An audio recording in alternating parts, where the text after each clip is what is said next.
माई बाप घर के बाहर हो गईल,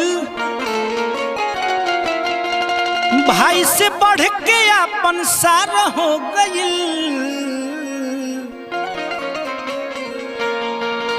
माई बाप घर के बाहर हो गईल,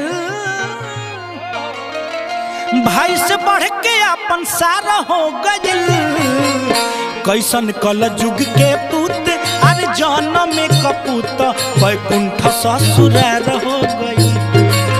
हो कैसन कल जुग के पूत अरे जन्म में कपूत बैकुंठ ससुरार हो गई।